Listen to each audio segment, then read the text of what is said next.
শুক্রবার রাতে রাজধানীর করাইল বস্তিতে ও খিলগাঁয়ে অগ্নিকাণ্ডের ঘটনা ঘটে। বস্তিতে আগুনে পুড়ে গেছে শতাধিক ঘর, সহায় সম্বল হারিয়ে নিঃস্ব অনেকেই।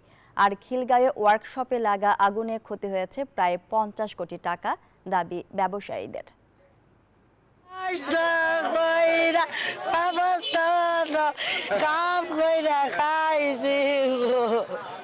এভাবেই কান্নায় ভেঙে পড়েন বনানীর করাইল বস্তির রাহেলা বেগম। মধ্যরাতে লাগা আগুনে কেড়ে নিয়েছে তার কষ্টে গড়া স্বপ্নের সংসার। শুধু রাহেলা বেগমেরই ঘর নয়, আগুনে বস্তির প্রায় 100 ঘর পুড়ে ছাই হয়ে গেছে। এতে নিঃস্ব বহু পরিবার, সহায় সম্বল হারিয়ে এখন খোলা আকাশের নিচে বসবাস করছেন তারা। আগুন লাগার সাথে সাথে গ্যাসের সিলিন্ডার ছিল, গ্যাসের সিলিন্ডার বাস্ট হয়েছে একসাথে 6টা 7টা। পোলাপান নিয়ে আমি ঘুমাইছিলাম, আমার বড় ছেলেটা জাগনা ছিল, তখন বলতেছে আম্মু আগুন লাগছে।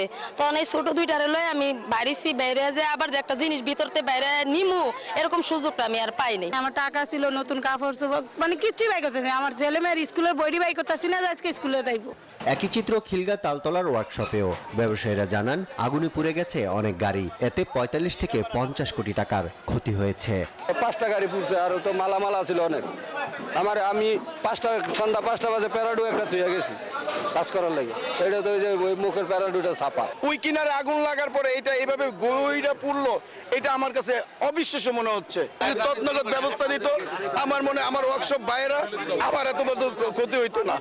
স্থানীয়দের অভিযোগ, বহুতল ভবনগুলোতে অগ্নি নির্বাপনের ব্যবস্থা থাকলেও বস্তি বা ভাসমান ব্যবসা প্রতিষ্ঠানে কোনো ব্যবস্থা নেই। তাই এই বিষয়ে যথাযথ উদ্যোগ নেবেন সংশ্লিষ্টরা, এমন প্রত্যাশা তাদের। আরিফুল ইসলাম, নিউজ 24, ঢাকা।